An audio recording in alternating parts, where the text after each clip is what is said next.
Hey, lovely people. Welcome to my channel, Being a Carer with Kes. Now, the last 1 year, I'll be honest, I've gotten so many complaints, from people in the comment section of YouTube, Instagram handle, lamenting their plight in the UK as healthcare assistants or support workers. So many of them rather went on to say that they've been here for months and no work. Some have gone on to say, particularly in the last bank holiday, where they told me that, normally on the bank holiday, you get paid more per hour for those days, for fitting those days to work, but they didn't get anything. Some of them have been, preyed upon by their employers, and this is not right. And a lot of them, have been told to join Unison and all. Consequently, Unison, the biggest trade union in the UK, has written a letter to the social care minister.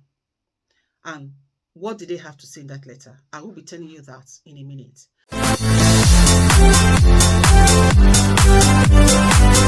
My name is Kesiena Akwara Ate, a health and social care trainer. To all of you, my old and new returning subscribers, a gazillion kisses to you all. Hey, to all my awesome mentees out there. I am loving our conversations, and I know and hope that you guys will continue to excel, And hey, if you're just watching this channel for the first time, join this family, okay? On this channel, I talk about care, as a support worker, a healthcare assistant, and a carer. And believe me when I say you not regret being a part of us. And how can you be a part of us? You smash the subscribe button, yeah? Give me a thumbs up, like the video, okay? And don't forget to click on that all-important notification bell. So whenever I upload a new video, you, my dear, will be among the very first to know. Freely connect with me on Instagram, TikTok, Twitter, Care by Kes, and I will see you there. So let's not dilly-dally. Let's get straight to the crux of the matter for today.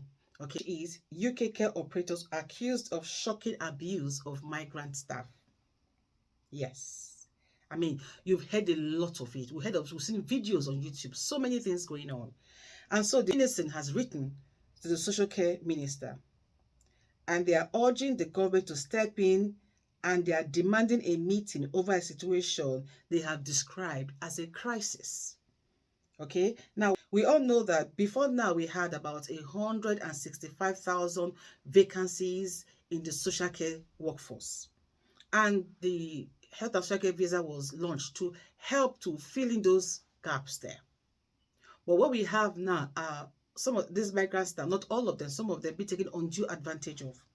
And so in the letter, written to the social care minister by Unison, it's saying that some of these migrant staff have been required or are being required to be on call permanently. I mean, where is that done?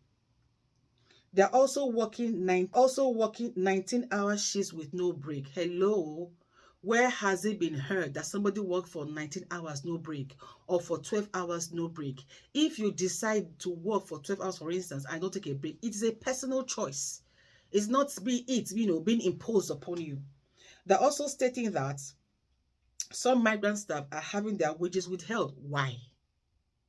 If you withhold their wages, how do they pay their rent and their bills? Come on. Just today, show, it was told that inflation has gone up again as in regarding mortgages. So how do you expect people to cope?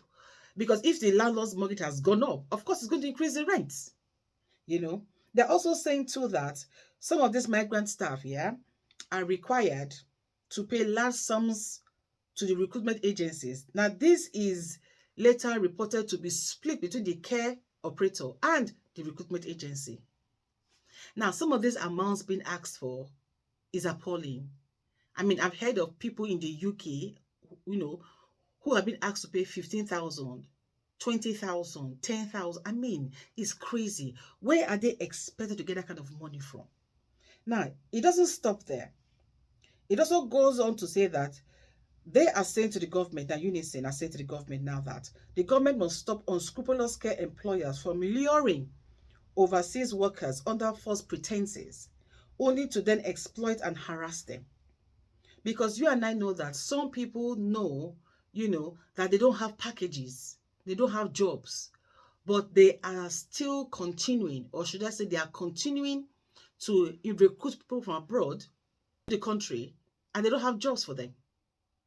I was told, I mean, someone wrote in my comment section that they have been here, that was last year, they've been here for 3 months, no jobs, and yet the employer is still recruiting.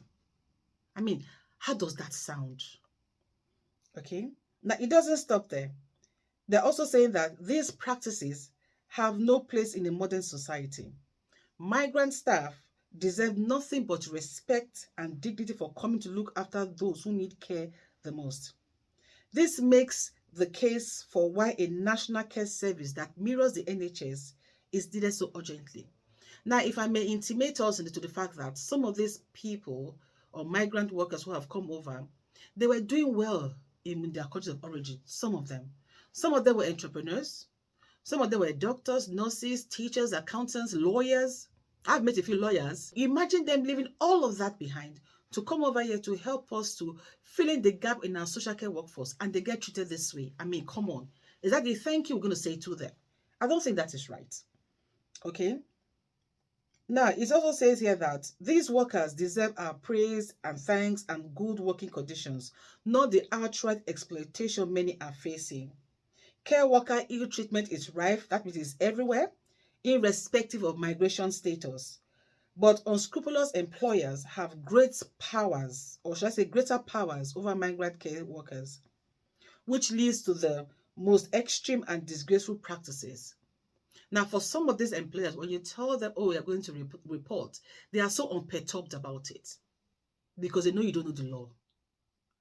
Because I know that they cannot try this with people who have their indefinite leave to remain already or who are British citizens, because those ones know their right, they know the law. But I am happy that this is coming out now. Now, it doesn't stop there. What does it say? Okay, a spokesperson for the Department of Health and Social Care has said that such concerns about people who are being exploited this way should be reported to the Gangmasters and Labor Abuse Authority. And I say clearly here that all employers of international health and care staff must follow the code of practice to make sure staff are recruited ethically and are treated with respect.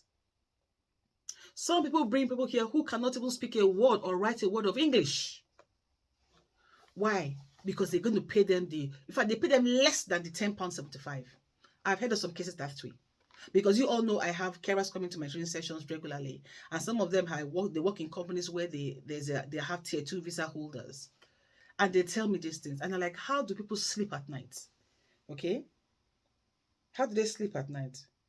Now, they've also gone on to say that no staff should face any kind of abuse, especially when raising concerns with their employer. It's unacceptable, and staff can contact the Care Quality Commission if a weakness or they are a victim of malpractice. So there you have it. So if you are among those who have made your concerns known to Unison, yes, they have acted. And you'll find this article I just read to you in The Guardian, published on Monday, I think. Where is it? On Monday, the 10th of July, 2023. Go and have a read. And so until I see my next video, always remember this, never forget that no matter what the matter is, you, my dears, you matter so much more. Au revoir.